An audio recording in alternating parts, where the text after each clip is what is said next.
with a bang. You will remember my name. I wanted to live forever, but this wasn't fame.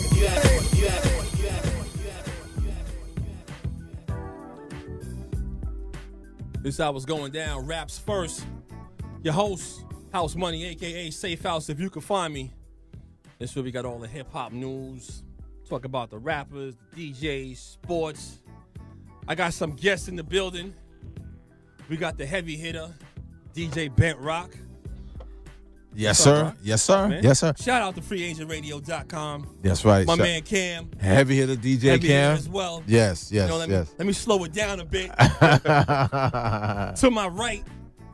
Go ahead, man. Step to the mic. Tell everybody, man. What's going on? What's up, brother? DJ Lonnie B, the heavy hitter DJ Lonnie B. Oh, wait, hold on 1 second, man. Like, one thing I always try to tell these heavy hitter guys, but he knows what I'm talking about. Always mention heavy hitter first, and then your name. Everything he does, like when he's on Music Choice, it's just heavy hitter DJ Lonnie B. Okay. So I would stop him for that. But he's a true heavy hitter. This is big right here. One of the originals, man. One of the originals, man. So, yeah. What up, Lonnie? What's up, bro? Yo, Yeah. man. This is the first time. It was my second time on his show. Like, you know what I'm saying? So, like, you know, yeah. This is the move right here.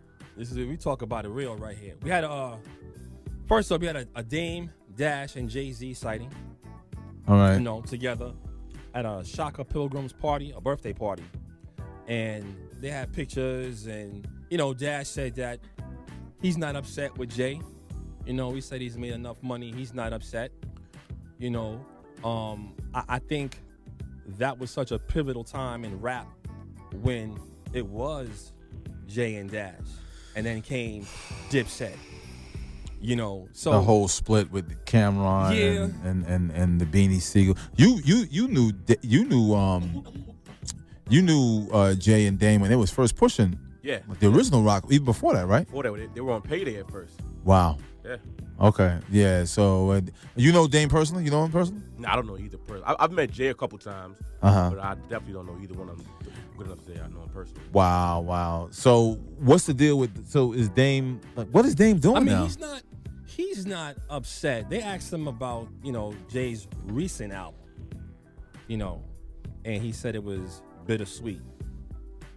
You know, he said that, you know, he listened to it. He liked listening to Jay because he knows what is Jay saying is the truth. Like, Jay's not lying about stuff that he says and what he's going through as far as money and everything else. So, you know, he's not mad. But let me ask you a question, man, because at the time, me and you was doing other things on another show.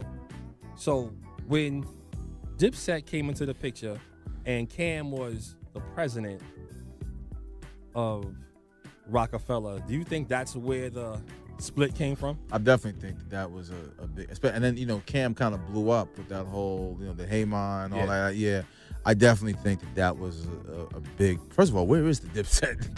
Can somebody tell me where them guys are anyway? You know, because I think that whole, was it Purple Haze? What was that? Well, no, not Purple Haze. That album right there. That was Diplomatic. That was like the Diplomatic Community. Or? Yeah, something like that. Yeah. That whole like Hey Ma and all that stuff. Yeah, you know that because Jay didn't really co-sign that. He didn't really, you know. So he didn't shoot the video. Yeah. With Cam. Mm-hmm. You know, so I kind of figured, you know, that was a bad mix. But I think that was also an important time in hip hop because, you know, at that time, man, hip hop was booming.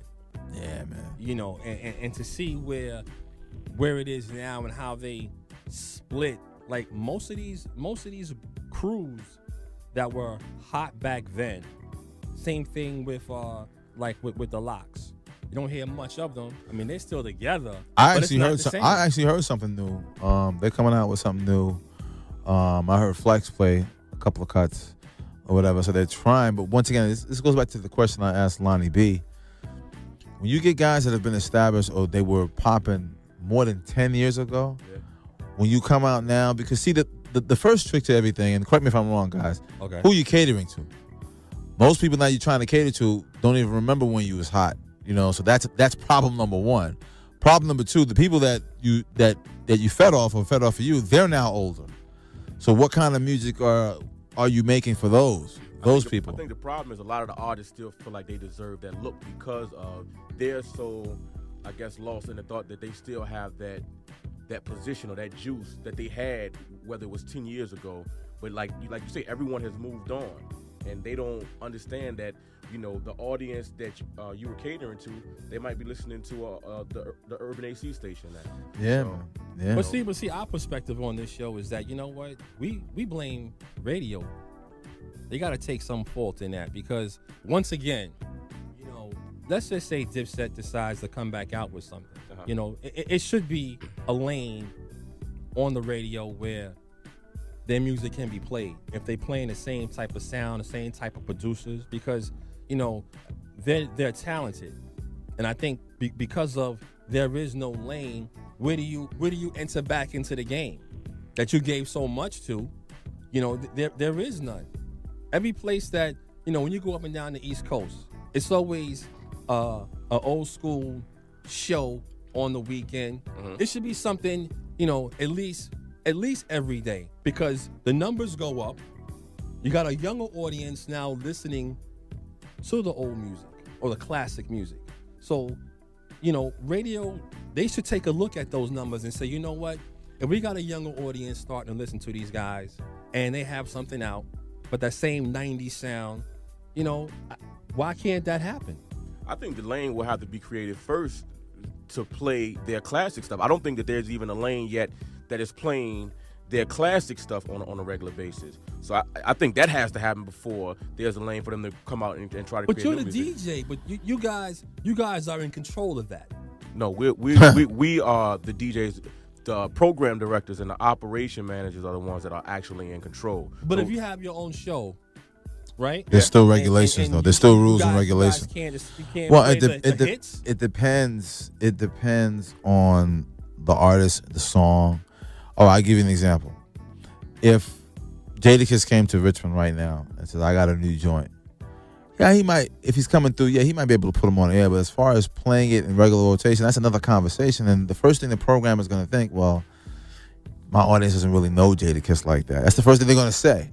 It might not be true, but that's the first thing they're going to say. So what's the sense in using that space for that type of artist or whatever? Now, as far as old school stations, they have to, you know, the big problem with the old school stations? They're trying to still play a Luther Vandross record and a Biggie record at the same time. That's the problem. They're not really trying to let go. Like, you know what the problem with old school? They're still trying to play some 70s records when you really need to let that go. But see, but here's the problem that I have. When rappers getting his feet wet, you know, they should play it Friday nights, Saturday nights. It was almost like after hours. You mean to tell me before rap even became that big, there was still a platform for those rappers? So why isn't there a platform for these classic rappers in this day of age? Why is it so hard? The gatekeepers. I think that it's almost like, remember when, Lonnie, when they used to only play hip hop after 6 o'clock at night? Yeah. We never played it in the day until Hot 97 came along and decided, and then everybody followed suit. It takes one to jump in the ocean and everybody else will follow in. But like I said, it's really up to the gatekeepers to make that determination, like you said. But you can't just turn something off and then not promote the next best thing. You can't stop playing Luther and then play Biggie and then play Wu or whatever and not tell those people that want to hear Biggie or whatever to come to the church. Otherwise, it's not going to work. But I think it's time. I just think it's time. I just think there's room for stations that want to still hear Luther or whatever. But there's a void. We used to call my man Kobe Cope. Shout out to Kobe Cope. Hybrid. We need those hybrid stations. You know, first of all, a lot of DJs, including yours truly, we're hybrids because we came up on hip hop, on different sets of hip hop.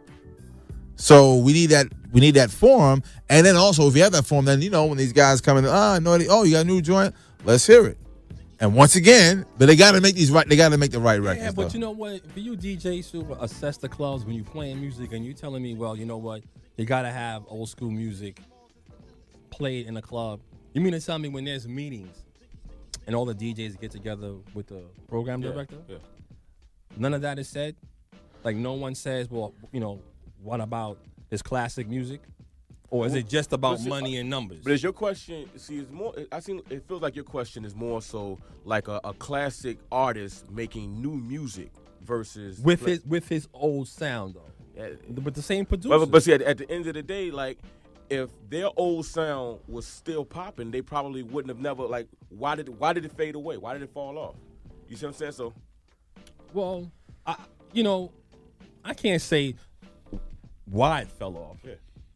I think the problem is that those guys, for whatever reason, just stop making music. Yeah. But you have some to stay relevant. Look at LL Cool J.